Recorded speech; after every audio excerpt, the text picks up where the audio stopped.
yango ah yango tanga te www tanga nati yo katena ko doba na lo bate tanga yo moko ni ma téléphone benga ngai na ondima na Suisse toya obomonat image mo bange telema ekuba maseke zate bomba bom oh yango te rien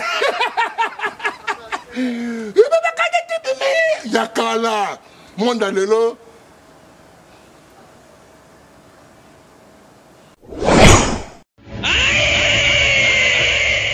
Kinshasa, Brazza, Poto, Mokili Mobimba, Bana Paris, Londres, Bruxelles, Genève, Yabino Yangoyo, Basango Nyonso ya Kinshasa sur Soft 15. Tapez www.soft15.com, channel numéro 1 à Katia Bankini. Mwana mama. Basango ya Kinshasa na yo, na Soft 15, Oza Mobimba. Yaboyena Sanga, na beta kaka, www.soft15.com, Bona Kosoba Sango ya mboka na ngai. Maloba ya Jeremy Yoka, la voix de Kinshasa. Yokani! Ti! Namira Bafoise. Mabima!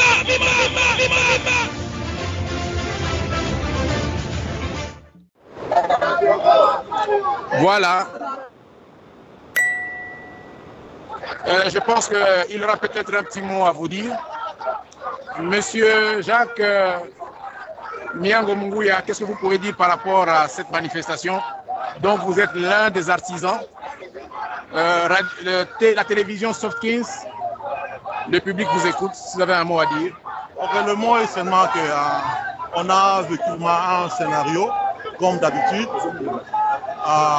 Le scénario, comme d'habitude, on voit le président ici venir dîner la démocratie ensemble avec la dictature, avec les importateurs, sur une même table. Donc on ne sait même plus si c'est quoi. Parce que si Obama est démocrate, Obama en 2016, il va sortir, il partira. Il ne cherche pas à modifier la Constitution, mais il est en train de manger avec ceux qui vont modifier ou se préparent pour modifier la Constitution. Hippolyte Kanambe, l'imposteur, qui est là au Congo, certains présidents d'autres pays africains qui se préparent aussi pour modifier la Constitution, à l'exemple du Congo-Brazzaville, Sassou Nguesso. Donc on ne sait pas au juste si les États-Unis, qui se dit un pays démocrate, au niveau de son leadership, il va accepter de manger avec ceux qui ont le sang.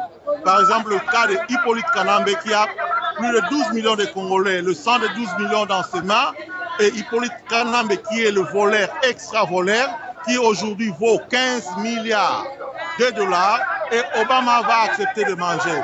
Mais on est quand même très content puisqu'il y a toute la communauté africaine confondue. Et ici, et nous savons qu'avec le fort que je vois ici et la mobilisation, l'engagement de la jeunesse africaine, congolaise, ici aux États-Unis, si les dictateurs ne sortent pas par la voie des élections qui vont bien sûr cliquer, nous allons le faire sortir par la voie que nous gardons silence pour ça. Voilà, nous avons là le point de vue émis par monsieur Jacques Miango Munguya, un de ceux qui ont été les leaders de l'organisation de la partie congolaise de cette manifestation. Il vous a donné un peu son analyse de la situation. Je voudrais vous montrer une de ces affiches que le groupe congolais expose ici à la manifestation. Je pense que comme vous pouvez voir, vu de près, les extravagances, ces enfants qui ont été tués au Congo, comme vous pouvez le voir, qui sont présentés ici.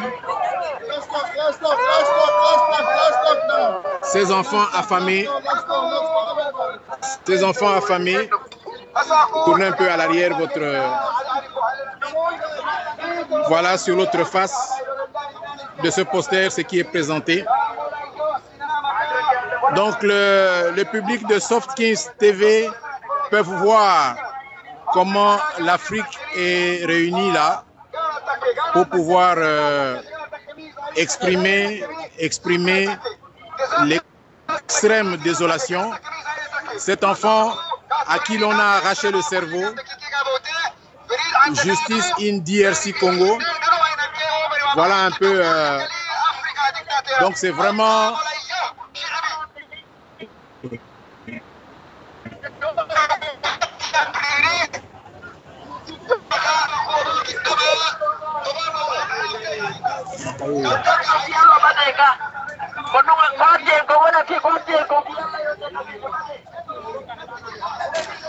Madame, on peut encore refaire.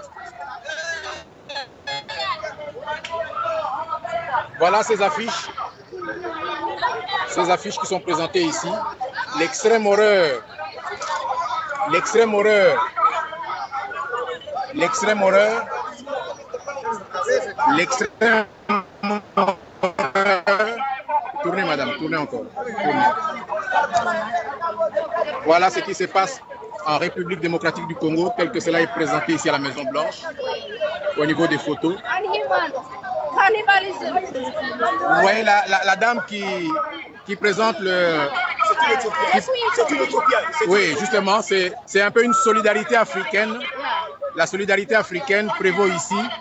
La dame qui porte ces affiches n'est pas congolaise, elle est éthiopienne. Donc l'Afrique est unie comme un seul homme, une seule femme, pour pouvoir défendre la cause du continent. Comme je disais tout à l'heure, ce qui se passe au Congo est un méga September 11. On a vu le 11 septembre 2001, Osama Ben Laden a concouru au meurtre de 3500 Américains. Mais ceux qui sont au pouvoir au Congo ont concouru au meurtre de plus de 10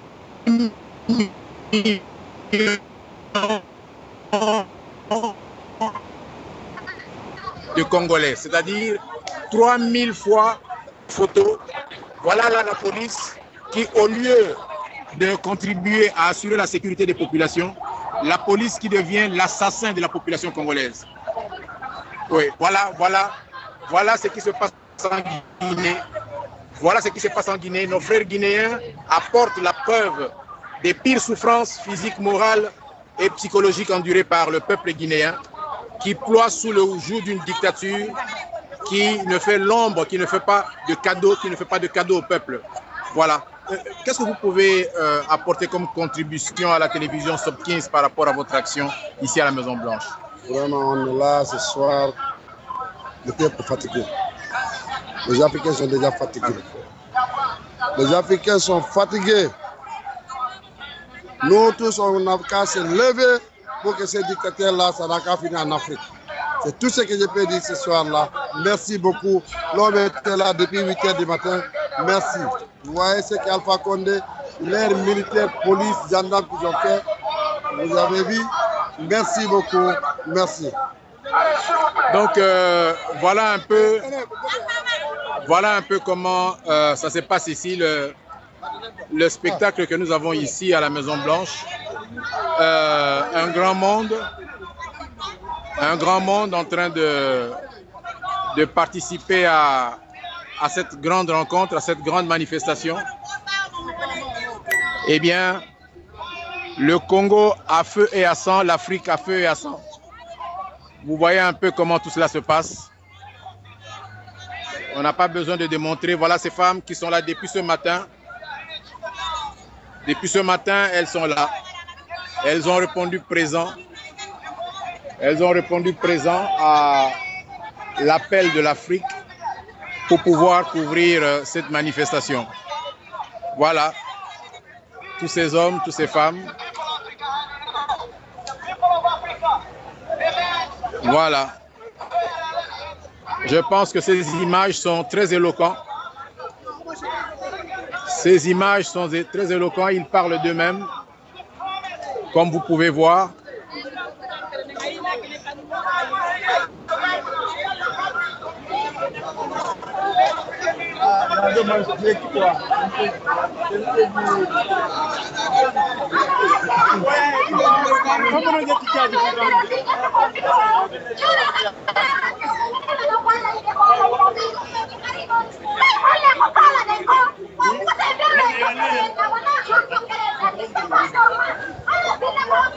Je vais un peu me retirer loin de ce public pour pouvoir m'entretenir avec vous. Il fait une chaleur à tout casser ici. Donc voilà un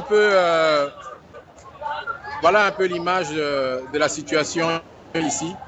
Je me suis retiré, j'ai derrière moi le public comme vous pouvez voir. Je ne sais pas si vous aurez des questions à poser, si vous en voudrez davantage comme élément d'information. Je suis à votre disposition. Allô studio Softkins. Je pense que vous ne m'écoutez pas à Softkins. Nous avions voulu en tout cas que vous puissiez voir, que vous puissiez visionner l'événement tel qu'elle est vécu ici à la Maison Blanche. Avec mais je dois avouer que les photos, ces photos que vous avez vues sur le Congo sont vraiment en train de dominer, en train d'impressionner. Et pour le moment, il y a ces dames qui sont allées vers l'avenue et tous les gens qui passent dans les bus, tous les gens qui passent à pied s'arrêtent pour observer. Ils sont tous abasourdis, ils sont tous ahuris de constater l'extrême gravité du deuil congolais. Et en fait, ces réalités sont même ignorées à l'intérieur du pays. À l'intérieur du pays, le peuple maintenu dans l'ignorance, le peuple maintenu dans des médias qui en fait s'efforcent de taire l'extrême gravité de l'Holocauste congolais, l'extrême gravité du génocide congolais. Les médias de l'intérieur n'en parlent pas. Les médias de l'intérieur sont focalisés par des questions d'une banalité sans pareil. On parle de la modification de la Constitution, alors que le problème du Congo aujourd'hui, c'est que nous avons un appareil d'État qui, par sa conspiration multiforme, laisse se dérouler un génocide, le génocide d'un peuple, un génocide caché, un holocauste oublié. Oui, une déshumanisation de l'homme congolais. L'Ancien Testament, le Coran, la Torah, tous les livres religieux affirment que Dieu a créé l'homme à son image. Dieu a créé l'homme à son image. Eh bien, en République démocratique du Congo, l'homme créé à l'image de Dieu est totalement déshumanisé. Les hommes, les femmes et les enfants congolais sont contraints de vivre dans des conditions inférieures aux conditions de vie des animaux de ces pays occidentaux, dans des conditions de vie inférieures aux animaux des États-Unis d'Amérique. Ceux qui suivent les informations apprendront que une grande vedette sportive américaine a été mise en prison pour avoir organisé une guerre, une bataille entre les chiens, entre deux chiens. Pour avoir organisé une bataille entre les chiens, ce grand champion, cette grande vedette du sport américain a été purement et simplement jugé au tribunal et mis en prison. Alors qu'au Congo, celui qui est responsable, ceux qui sont responsables du meurtre de plus de 10 millions d'hommes, femmes et enfants congolais sont reçus aux États-Unis sur le tapis rouge. Et j'ai dit, il nous faut, nous, peuple congolais, patriotes congolais, œuvrer pour pouvoir mettre fin à cet holocauste, pouvoir faire en sorte que les auteurs de cet holocauste, qui dans sa phase actuelle dure depuis 18 ans, qu'ils soient tous mis hors d'état de nuire. Et j'ai dit, c'est cela l'objectif C'est cela qui devait être l'objectif majeur de l'élite intellectuelle congolaise. Le problème du Congo, ce n'est pas un problème des élections. Le problème congolais n'est pas un problème de constitution. Le problème congolais est un problème qui se pose au niveau de l'instauration d'un état de droit, au niveau de l'instauration d'un état de démocratie, c'est-à-dire un pouvoir du peuple, par le peuple, pour le peuple, un pouvoir conduit par ceux que le peuple aura choisi de manière libre, démocratique, transparente et inclusive. C'est ça l'enjeu véritable de ce qui se passe au Congo. Hélas, le peuple congolais a déjà vécu une très malheureuse expérience. Comme nous disions tout à l'heure, l'ignorance, l'ignorance, l'ignorance, l'ignorance. L'ignorance en République démocratique du Congo est le problème le plus important. Quand on aura vaincu l'ignorance, quand le peuple saura pourquoi il combat, je pense que le peuple pourra se lever. Le peuple pourra se dresser pour pouvoir faire face à ceux qui sont en train de l'opprimer. Le peuple pourra comprendre ce que représente l'un ou l'autre de ses leaders politiques, de ses leaders religieux, de l'un et l'autre de son élite intellectuelle. Le problème du Congo, c'est le problème de l'ignorance. L'ignorance. Le peuple congolais pense que son problème, c'est d'abord le problème de la révision constitutionnelle. On peut ne pas réviser cette constitution. Ces gens au pouvoir, comme d'habitude, s'organiseront pour installer au pouvoir un de leurs. Ils peuvent faire des pactes avec notre opposition, la fameuse opposition, comme ils sont déjà en train de négocier. Et au niveau de Stop Congo Génocide, nous allons bientôt faire une déclaration pour dénoncer les magouilles secrètes qui sont en train de se faire actuellement entre notre prétendue opposition et une des branches du pouvoir en place pour pouvoir justement tromper l'opinion congolaise. Monsieur Eugène Diomi est en prison. Coutinho Fernando est en prison. Nous avons de nombreux autres compatriotes congolais, combattants de la liberté du peuple congolais, qui croupissent en prison. Et à côté de cela, nous voyons des pseudo-leaders politiques congolais qui, en toute liberté, font des déclarations à tue-tête, des déclarations prétendument contre le pouvoir, eh bien, qui ne sont pas inquiétés. En quoi ces leaders qui sont en train de faire de la mise en scène, en quoi sont-ils sincèrement acquis à la cause du peuple? Je pense que dans la déclaration que je vais devoir faire dans les prochaines heures, je vais devoir dénoncer la grande escroquerie, la grande mystification, la grande mise en scène qui est en train de se faire, impliquant certains d'entre ceux qu'on appelle aujourd'hui au Congo des leaders de l'opposition. Ils sont en train de s'organiser pour perpétuer le règne du système de gouvernement qui est en train d'animaliser, en train de déshumaniser le peuple congolais, en train de contraindre le peuple congolais à vivre dans des conditions, comme nous avons dit, inférieures aux conditions de vie des animaux des États-Unis d'Amérique. Combien sont ces Congolais qui aujourd'hui au Congo prennent encore leur bain dans leur maison, ont encore de l'eau courante dans leur maison, ont encore de toilettes dans leur maison, si ce n'est de ce qu'on appelle vulgairement des kikoso derrière la maison, où il faut amener de l'eau dans des seaux dans la maison pour qu'on prenne un bain. Les conditions de vie sont des plus exécrables, mais hélas, plongé dans ces conditions de vie inhumaines, le Congolais a fini par penser, par s'imaginer que ce qu'il vivait était normal.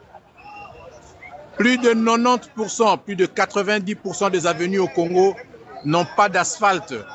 L'asphaltage a été totalement démonté. On a installé de l'asphaltage dans certains...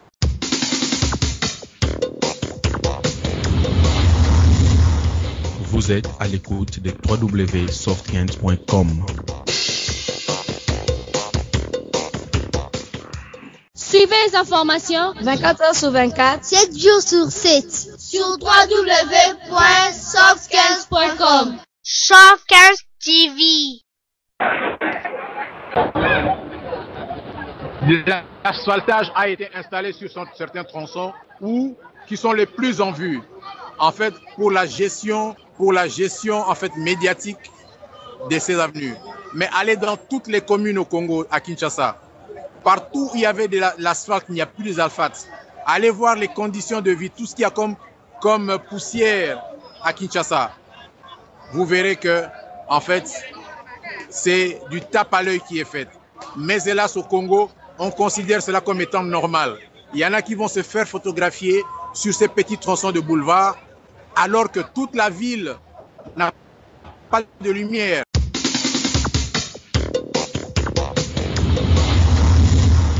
Vous êtes à l'écoute de www.soft15.com. Suivez les informations 24 heures sur 24, 7 jours sur 7 sur www.soft15.com. Soft 15 TV. Et c'est ça. Et c'est ça qui nous amène encore à dire et à le redire. L'ignorance est en train de soumettre, d'amener plus de 75 millions d'hommes et femmes et enfants congolais à se laisser soumettre dans l'esclavage, à se laisser vivre comme des animaux, et je dis même dans des conditions pires que les animaux. Vous vous imaginez qu'au Congo, les fesses de dindon, les graisses des fesses de dindon que l'on vend constituent l'un des plats de luxe au Congo. Mes chers amis, ces fesses de dindon qui viennent des États-Unis, vous ne pourrez même pas le donner à des animaux ici aux États-Unis. Vous serez arrêtés et déférés devant les tribunaux et condamnés à de lourdes peines. Mais les fesses de dindon constituent, comme on appelle vulgairement chez nous, masoko dindon, constituent un des plats de luxe au Congo. La viande, la bonne viande animale, la bonne viande de volaille, la bonne viande de porc ou autre, eh bien, n'est plus le fait du Congolais. J'ai dit l'ignorance. C'est pour ça que nous saluons nos frères de Soft 15 TV qui ont pris l'initiative de promouvoir la vulgarisation de nos messages, du message du combattant de la liberté Jacques Matanda, du message de l'organisation Stop Congo Génocide, parce que ce génocide est multiforme. Ce génocide, nous le connaissons au niveau de l'habitat. Allez voir dans quelles conditions habitent, dans quelles conditions vivent nos populations congolaises. Ce génocide est dans l'enseignement. Allez dans les campus, voir dans quelles conditions les leçons sont données à nos enfants. Dans un pays qui a la deuxième forêt équatoriale du monde, où on exporte par millions, par dizaines de millions de dollars du bois chaque jour. Allez voir qu'il y a des enfants qui étudient à même le sol, qui étudient par terre. Voyez voir tous ces chégués qui pullulent dans nos villes. Allez voir comment les familles sont décomposées, comment les familles sont détruites. Le papa se trouve placé dans l'impossibilité de prendre en charge sa famille, de prendre en charge ses enfants. Nous voyons comment les familles sont en train de voler en éclats. Eh bien, le peuple congolais semble considérer cela comme une situation normale.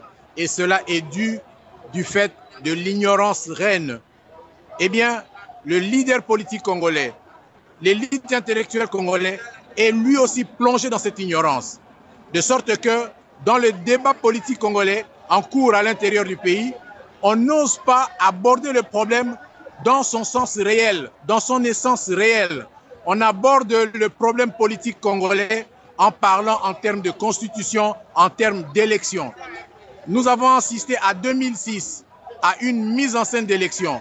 Et à ce jour, quand on parle d'un leader politique qu'on appelle Roi Kanyasikize, alias Kamere, Roi Kanyasikize de son vrai nom Kamere, parce que son nom est en fait Roi Kanyasikize Kamere, Vital, ce monsieur a été l'artisan des manipulations des élections de 2006.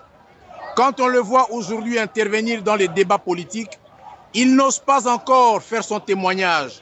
Il n'ose pas encore faire son aveu face à Malou Malou. dire au peuple congolais comment lui, Roi Kanyasikize et Vital Kamerhe et Malou Malou ont triché, ont conduit les grandes tricheries survenues au cours des élections de 2006. On le voit aujourd'hui à côté du fils de M. Tien Tshisekedi. On le voit aujourd'hui à côté de Fayulu. Fayulu et Félix Tshisekedi, Félix Tshilombo, sont en train de cautionner, essayer de blanchir ce monsieur roi de 2006 qui sont à l'origine des fraudes électorales de 2011. Comment voulez-vous qu'un gangster comme Roi Kanyasikize et Kamerhe Vital puisse contribuer à ce qu'en 2016, nous puissions avoir en République démocratique du Congo des élections véritablement libres, démocratiques, transparentes et inclusives.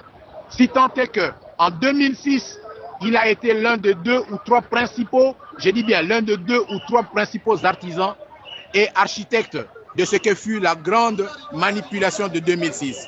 En 2011, c'est celui qui a contribué à plonger dans la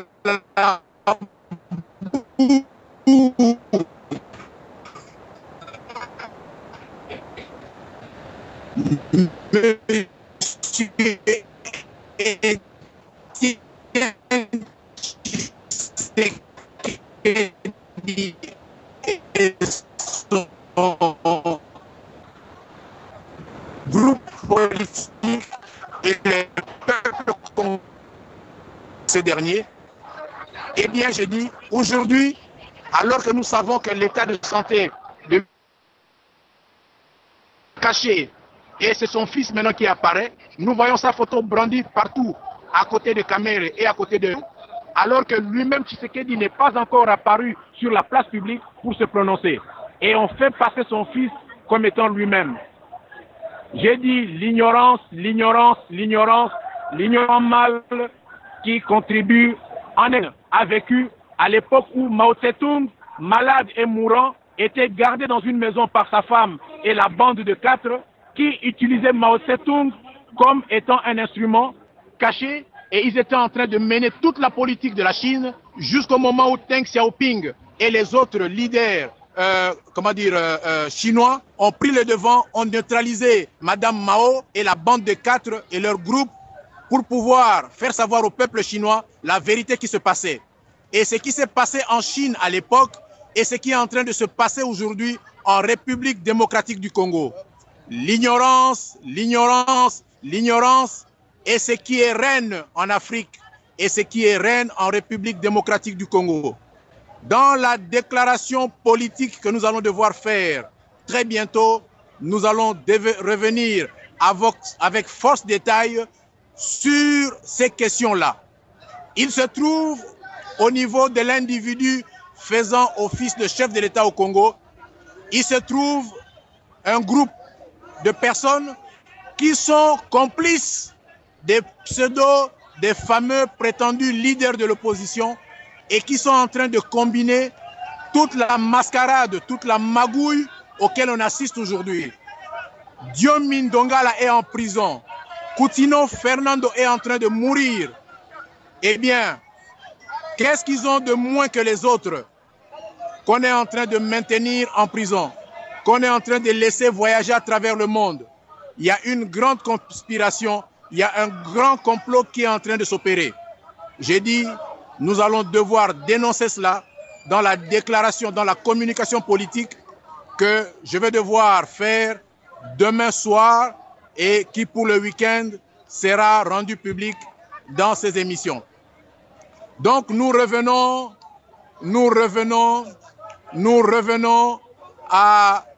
aux événements auxquels nous assistons aujourd'hui.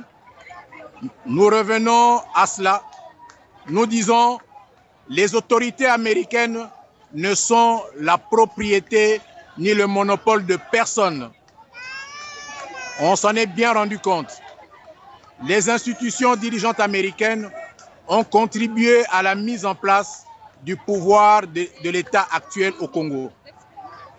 Et au moment où nous parlons, ce pouvoir d'État américain sont en train d'abandonner, de lâcher ceux qu'ils ont amenés hier au pouvoir, ceux que hier on considérait comme des libérateurs et qui finalement aujourd'hui s'avèrent être des maîtres esclavagistes, des génocidaires, des sanguinaires, des criminels, des terroristes, des kleptomanes, des kleptocrates, des voleurs. Eh bien, ce que hier on a considéré comme des libérateurs. Aujourd'hui, notre appel vise à faire savoir à tous et à chacun, ne considérez aucun de nos leaders politiques aujourd'hui comme étant un libérateur, comme étant quelqu'un de ceci ou de cela, un porte-bonheur ou quoi que ce soit.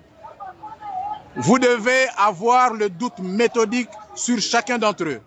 Parce que je viens de vous le dire, comment imaginer que le fils biologique d'Étienne Tshisekedi Mulumba se fasse aujourd'hui le meilleur collaborateur de celui qui a contribué à tenir en échec l'élection de son père biologique pour les élections de 2011 et même aussi de 2006, car le refus du président Étienne Tshisekedi Mulumba de se présenter aux élections de 2006 était aussi le fait de Rwakanya Sikize Kamere Vital, qui à l'époque était celui qui portait de dos l'actuel dictateur en place au Congo.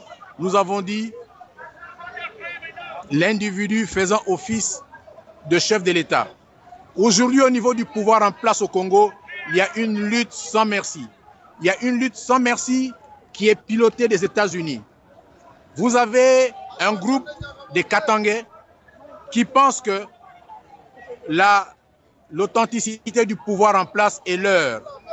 Ils pensent que l'authenticité du pouvoir en place est leur dans la mesure où Laurent Désiré Kabila, que certains considèrent comme étant une propriété du groupe culturel ou du groupe tribal Balubakat du Nord Katanga, eh bien, celui qui avait été amené hier par ceux qu'on avait appelés les terroristes, ceux qu'on avait appelés plutôt les libérateurs, eh bien, qui avait contribué à mettre en place un pouvoir oligarchique, un pouvoir tribaliste, fondé essentiellement sur l'appartenance à sa tribu, eh bien, les membres de sa tribu, comme l'actuel ministre de l'Intérieur, sentent que les nouvelles options levées par l'administration américaine, soutenue par le Congrès américain, pour stopper le règne de l'individu étranger faisant office de chef d'État en République démocratique du Congo, eh bien, l'infime poignée d'individus au pouvoir au Congo aujourd'hui, issus du groupe tribal Balubakat, eh bien, se rendent compte d'un tremblement de terre. Ils se rendent compte que le chantage qu'ils ont essayé de brandir avec ce qu'on a appelé l'option Bakata Katanga, eh bien, a échoué et est en train d'échouer. Ils se rendent compte qu'ils sont en train de perdre le contrôle de Hippolyte Kanambe, alias Joseph Kabila, qui en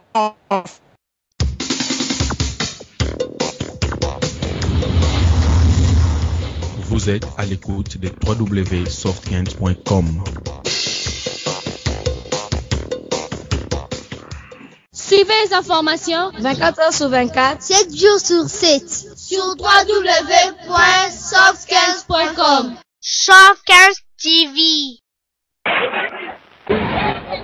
Eh bien, nos frères du Nord Katanga, qui en fait tiennent le pouvoir, parce qu'il faut reconnaître que le Katanga est grand, vous allez voir que dans les années 1960, au plus fort de la guerre de l'époque des indépendances, voilà, il y a une bagarre là-bas.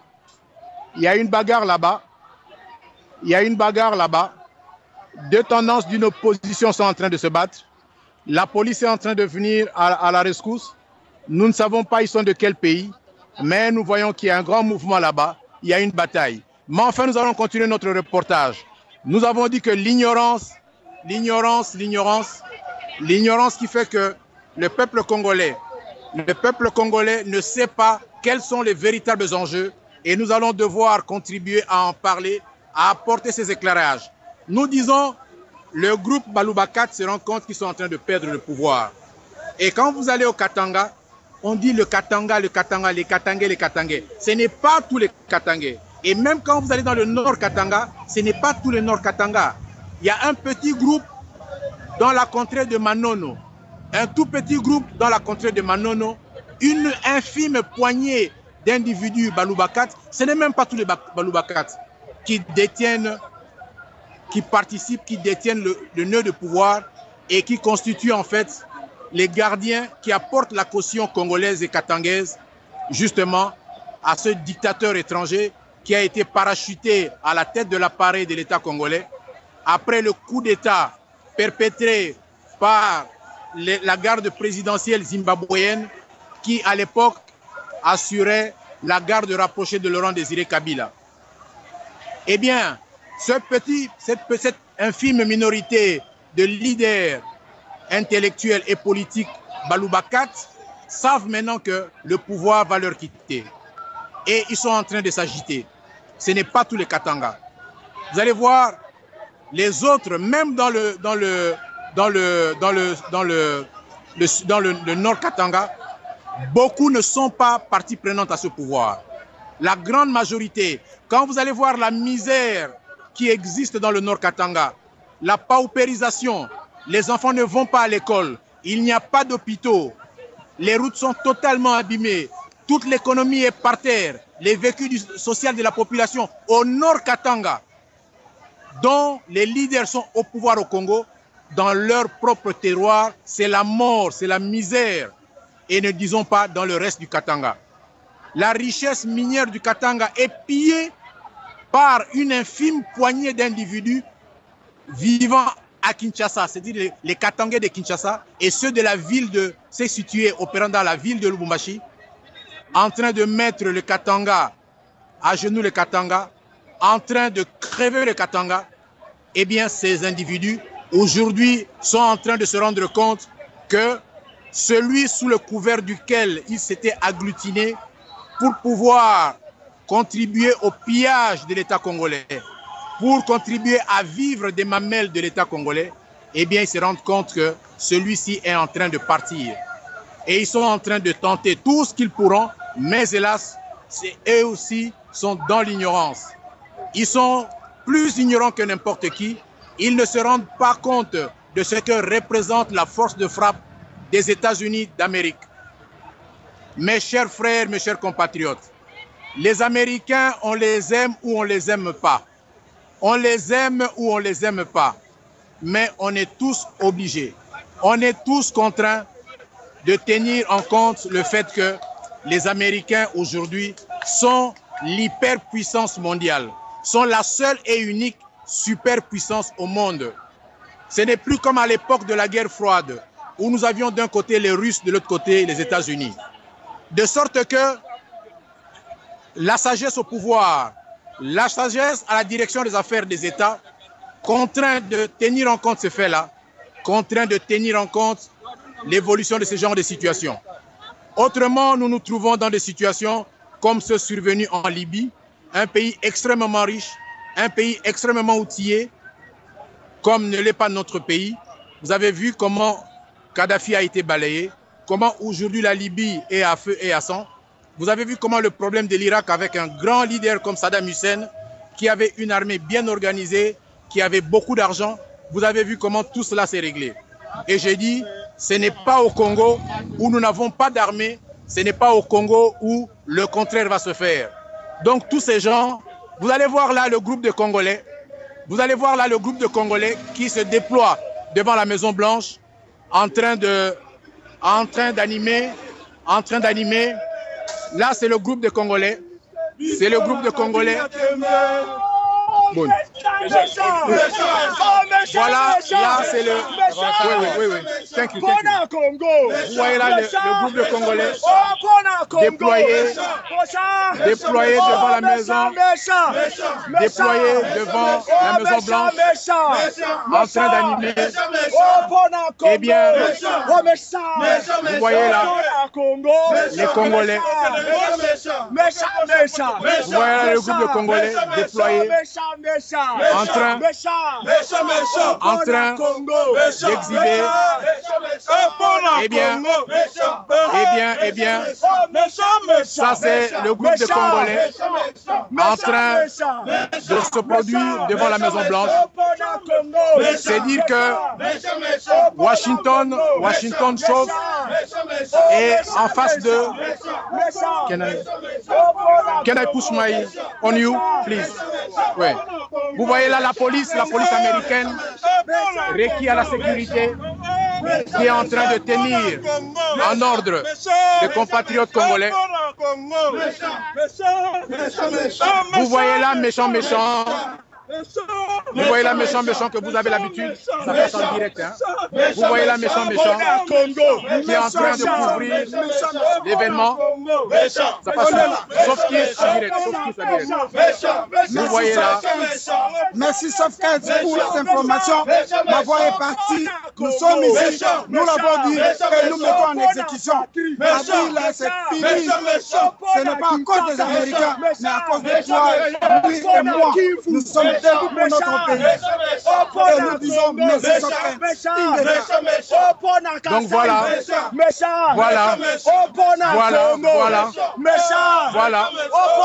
Congo, méchant, Opona Équateur, méchant, oh méchant, oh méchant, Opona Congo, méchant, oh Bobangate, méchant, Kodundabino, méchant,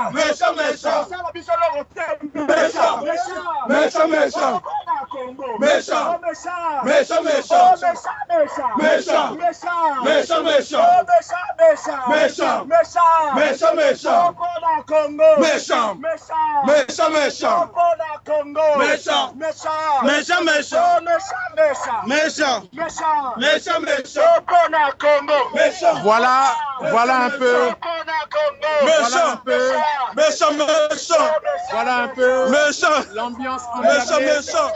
l'ambiance qui à la Maison Blanche. J'ai voulu interrompre un tout petit peu le reportage pour essayer de partager avec vous cette ambiance survoltée. Et nous disions que le plus grand malheur du Congo, c'était notre ignorance. Notre ignorance parce que cette infime poignée de leaders politiques du Nord Katanga qui en fait se rendent de plus en plus compte que le pouvoir est en train de leur échapper, eh bien, ils sont en train de tenter de mener des actions tous azimuts pour essayer de bloquer l'évolution de la situation. Mais ils ne se rendent pas compte qu'ils n'ont même pas la force qu'avait à l'époque Mobutu, qu'on a balayé d'un trait, et ils pensent que le petit pouvoir qu'ils détiennent, et qu'ils ne détiennent pas d'ailleurs, car aujourd'hui la sécurité au Congo est tenue par la MONUC. S'il n'y avait pas de MONUC au Congo, il n'y aurait rien au Congo. Ils n'ont rien, ils n'ont absolument rien. Et la MONUC, c'est les États-Unis d'Amérique. Il est un fait que les États-Unis d'Amérique ont cautionné l'arrivée au pouvoir de ces gens. Ça a été cautionné par les États-Unis. Mais aujourd'hui, les États-Unis veulent que le Congo évolue sur la voie de la démocratie, sur la voie de l'état de droit, sur la voie du bien-être social de la population.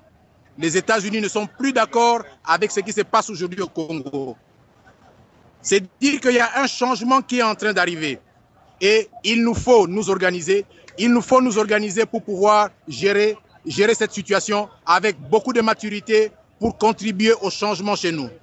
C'est ainsi que vous allez voir qu'un groupe de politiciens autour de ce sanguinaire dictateur congolais est en train d'essayer de recourir à des magouilles politiques pour essayer de récupérer la dynamique de l'opposition congolaise et pouvoir l'orienter à sa manière pour que nous allions vers des manigances du genre de l'imposition d'un premier ministre issu de l'opposition et que cet individu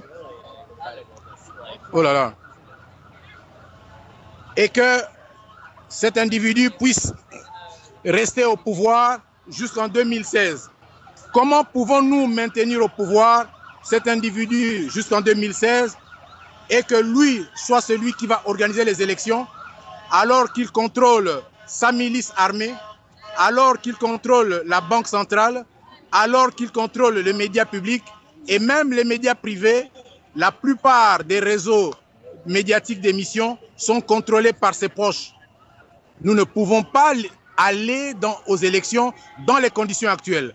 Il faudrait qu'il y ait une transition avant d'aller aux élections. Et cette transition-là, il appartient au peuple congolais de l'imposer. Ça ne sera pas un cadeau, ça ne sera pas un cadeau, ça sera un élément qui devra être arraché de force par le peuple congolais. Si nous ne faisons pas cela, ces gens, face à la pression américaine, vont poursuivre les manigances en cours avec certains, une frange de l'opposition congolaise, pour lequel ils sont en train d'assurer une médiatisation sans pareil. On les brandit partout, on les montre partout comme incarnant l'opposition, et les autres opposants sont mis de côté. Nous devons arrêter. Ils seront pires que Mobutu. J'étais le premier, c'est cela. Je pense, si je m'abuse, on était encore au mois d'octobre, novembre, décembre, janvier 1996-1997. Eh bien, les gens ont cru que j'exagérais comme d'habitude. J'ai dit aujourd'hui encore, je vous dis, la façon de gérer la crise congolaise par une certaine opposition congolaise est le fait d'une gigantesque escroquerie politique. Et j'ai dit, nous devons arrêter cela. Tant que nous ne verrons pas M. Étienne Tshisekedi sortir lui-même, dire ce qu'il pense, eh bien, tout ce qui est en train de se faire, c'est de la grande magouille, c'est de la grande mascarade, c'est la grande escroquerie. Le fils biologique du président Tshisekedi n'est pas le président Tshisekedi. Nous savons que le président Tshisekedi n'apparaît plus en public. Qu'on nous montre la photo de Fayoulou avec le fils de Tshisekedi, avec M. Étienne Tshisekedi et Kamere, c'est une grande escroquerie. Nous n'avons pas vu M. Étienne Tshisekedi dire quoi que ce soit. Et je dis, cette escroquerie-là, on tente de le faire prévaloir aux États-Unis en faisant savoir que M. Tshisekedi cautionne tout ce qui est en train de se faire. Or, tel n'est pas le cas. Et mes chers amis, ceux qui m'écoutent aujourd'hui, je vous invite à vous investir dans la mise en œuvre des actions de médiatisation, de communication, de la transmission des informations pour faire savoir aux uns et aux autres que tout ce qui est en train de se faire aujourd'hui est une grande mascarade. Le peuple congolais situé à l'extérieur, la communauté congolaise à l'extérieur a abattu un travail gigantesque qui amène à la situation que nous vivons aujourd'hui. Même le président Étienne Tshisekedi l'avait reconnu plus d'une fois. Le président Tshisekedi a reconnu combien l'opposition intérieure qui était à ses côtés était corrompue. C'était des gens très peu sérieux. Il l'a déclaré en public.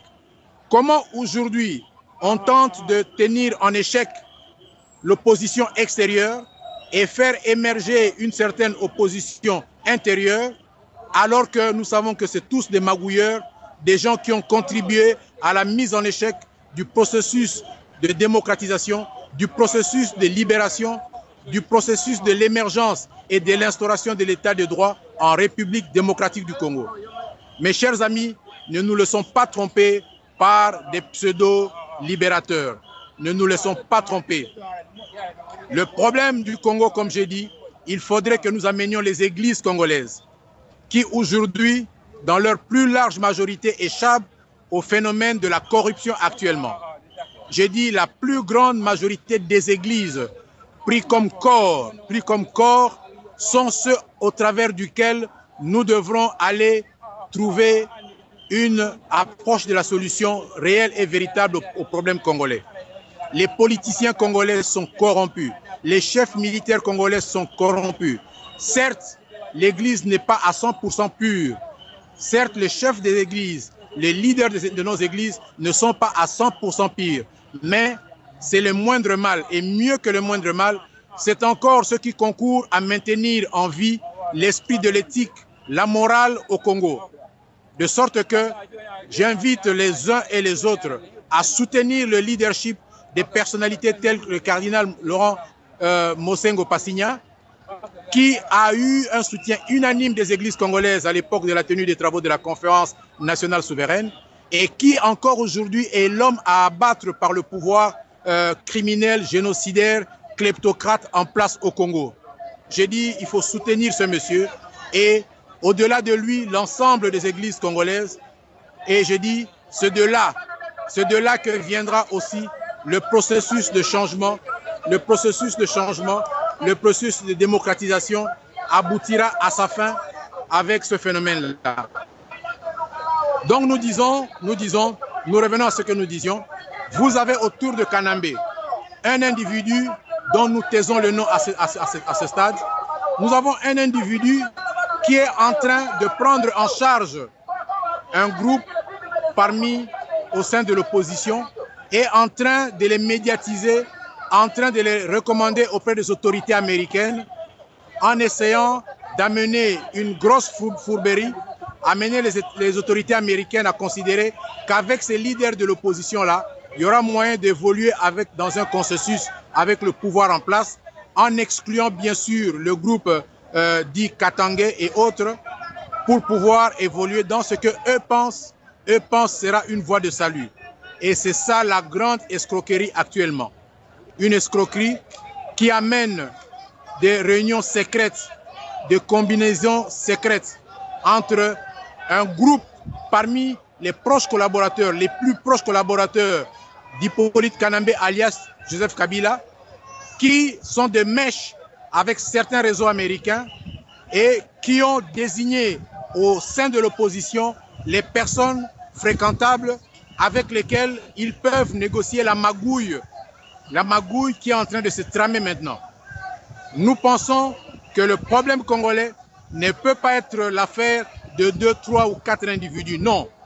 Le problème congolais doit être le fait des forces politiques congolaises, des forces politiques congolaises, des forces sociales congolaises, des forces religieuses congolaises. Nous devons refuser d'impliquer les églises dans le groupe de la société civile corrompue. Parce qu'il faut savoir que la plus grande majorité de notre pseudo-société civile est corrompue et à la solde du pouvoir. L'Église doit être considérée comme un corps à part et que nous puissions à ce moment-là évoluer vers des assises où nous aurions pour 1/5 des délégués politiques issus de toutes les provinces, des délégués de la société civile issus de toutes les provinces, les délégués des organisations religieuses, les délégués des autorités, d'autorités traditionnelles, et je pense aussi des délégués de forces politico-militaires en présence, un nombre restreint pour pouvoir prendre le temps de penser dans un délai des plus brefs, de penser la situation au Congo et évoluer vers l'élaboration et la proclamation d'une transition très très brève, des plus brèves, devant contribuer à aboutir vers la tenue des élections véritablement libres, démocratiques, transparentes et inclusives. Donc le problème aujourd'hui ne peut pas être celui d'un individu, Hippolyte Kanambé, que l'on considère comme le chantage au travers duquel on vous dira « Ok, Kanambé ne va plus modifier la condition, mais en contrepartie, il va vous imposer ceci, cela. » Il n'a rien à imposer. C'est quelqu'un qui est à la base du meurtre de plus de 10 millions de Congolais. Comme nous avons dit, c'est un méga Osama Ben Laden, un méga Osama Ben Laden. Il est pire que Osama Ben Laden. Il est 3000 fois pire que Osama Ben Laden. Or, les autorités américaines ont poursuivi Obama partout où ils pouvaient le poursuivre. Ils l'ont tué, ils l'ont exécuté. Mais comment celui qui a tué 3000 fois plus que Obama, plus que Osama Ben Laden, comment celui-là peut être maintenu au pouvoir, peut être maintenu dans ce pays, en train d'imposer sa loi, en train de faire du chantage au peuple congolais, en train de faire du chantage sur la modification de la Constitution. Or, Hippolyte Kanambé alias Joseph Kabila et tout son établissement politique, ils savent bien qu'ils ne pourront pas modifier cette Constitution. que l'insurrection populaire qui pourrait s'en suivre va les balayer. Ils s'en servent juste comme un élément de chantage pour que dire voilà, en contrepartie de notre refus, de notre acceptation de la non-modification de la Constitution, nous aimerions alors que nous nous mettions d'accord sur ceci et cela. Nous devons refuser ce chantage. Le peuple congolais doit refuser ce chantage. Le peuple congolais doit refuser ce marchandage. Et c'est cela l'enjeu de tout ce que nous vivons aujourd'hui. Et nous sommes là aujourd'hui à Washington pour contribuer à faire savoir cela. Nous sommes aujourd'hui à Washington pour contribuer à faire entendre cela. Nous aimerions prendre une intermittence, interrompre très brièvement notre émission pour un rafraîchissement. Nous prendrons le temps de pouvoir poursuivre tout à l'heure. Nous serons ici encore jusqu'à un peu tard dans la soirée pour pouvoir vous entretenir sur l'ambiance, sur les conditions de ces manifestations qui se tiennent ici à Washington, D.C., à la Maison Blanche où nous nous trouvons. J'ai dit et je vous remercie. À très bientôt.